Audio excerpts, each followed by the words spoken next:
Komisi Pemilihan Umum Kabupaten Muna Barat melaksanakan seleksi berbasis komputer atau Computer Assisted Test terhadap ratusan calon anggota Panitia Pemilihan Kecamatan dalam menyambut pemilihan kepala daerah yang dilaksanakan 27 November mendatang.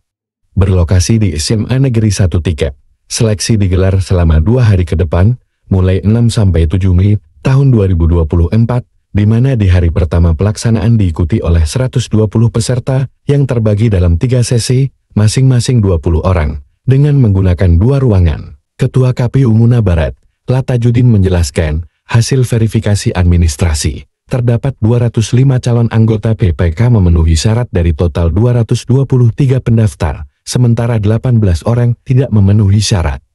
Dari hasil seleksi nantinya dibutuhkan sebanyak 55 orang yang akan menjadi anggota PPK. Tajudin juga menekankan, perekrutan badan ad hoc ini pada prinsipnya dilakukan secara terbuka, tanpa memprioritaskan antara mantan anggota PPK pemilu tahun 2024 dan peserta baru. Keduanya diperlakukan sama mulai dari tahap pendaftaran hingga semua tahapan seleksi. Setelah seleksi CAT selesai, maka tahapan berikutnya adalah wawancara. Ini dijadwalkan pada tanggal 11 sampai dengan 13 Mei. Kemudian pengumuman itu di tanggal 15 Mei dan di pelantikan itu adalah tanggal 16 Mei.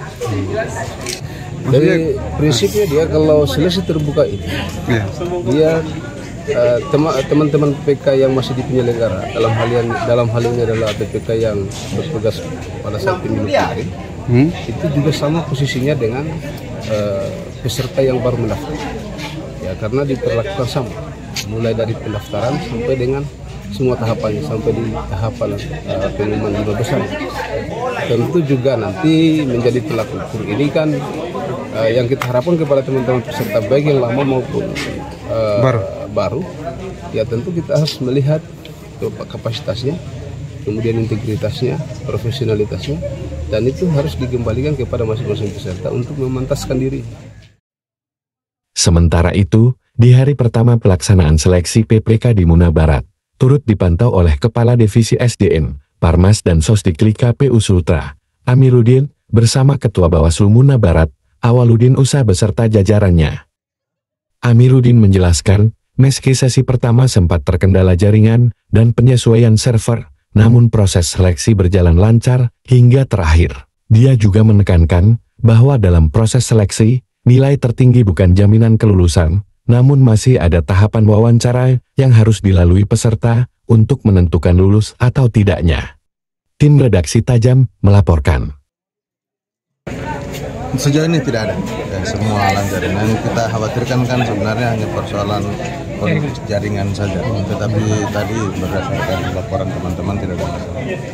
Hanya di awal-awal tadi. Yang harus dipahami ini adalah proses seleksi, ya, bahwa seleksi itu ada langkah-langkah.